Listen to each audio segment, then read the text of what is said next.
आज हम लोग सीखेंगे वर्ग निकालने का ट्रिक। सबसे पहले इस ट्रिक को समझने के लिए 1 से 25 तक हमें वर्ग याद होना चाहिए और लगभग सबको याद रहता है ये वर्ग। जैसे यहाँ पर लिख दिए हैं कि 1 का वर्ग 1 होता है, 2 का वर्ग 4, 3 का वर्ग 9। इसी प्रकार से 25 तक हम लिख दिए हैं यहाँ कि 25 का वर्ग 625। यहाँ पर क्रम से लिख दिए हैं कि 11 का वर्ग 12, 13, 14, 15, 16, 17 इस प्रकार से लिख दिए हैं। तो सबसे पहले ये याद होना चाहिए। इसके बाद हम 50 से कम का वर्ग और 50 से अधिक का वर्ग हम निकालने का ट्रिक यहाँ पर सीखेंगे।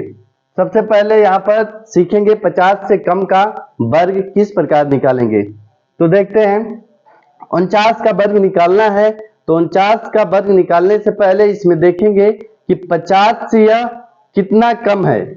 तो यहाँ पर देखेंगे कि 49 50 से 1 कम है, तो 1 का वर्ग पहले करेंगे और 2 अंकों में लिखेंगे।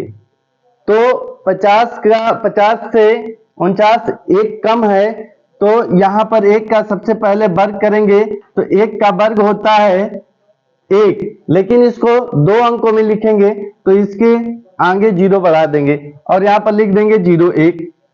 अब जितना कम है उसको 25 में से, ये याद रखें कि 25 में से, हमेशा 25 में से घटाना या जोड़ना है। तो जितना कम है उतना 25 में से घटा देंगे। तो 25 में से 1 कम करेंगे तो ये हो जाएगा 24। अब 46 का वर्ग निकालना सीखते हैं। 46 50 से 4 कम है, तो सबसे पहले 4 का वर्ग निकालेंगे। 4 का वर्ग होता है 16, ये 2 अंकों में है। अब 25 में से 4 घटा देंगे, तो 25 में से 4 घटाएंगे तो ये हो जाएगा 21। 21 16 46 का वर्ग हो गया। इसी प्रकार से 41 का वर्ग निकालेंगे। तो 41 50 से 9 कम है, तो सबसे पहले 9 का वर्ग करेंगे। तो 9 का वर्ग होता है 81 और 25 में से 9 माइनस करेंगे। तो 25 में से 9 माइनस करेंगे तो होगा 16।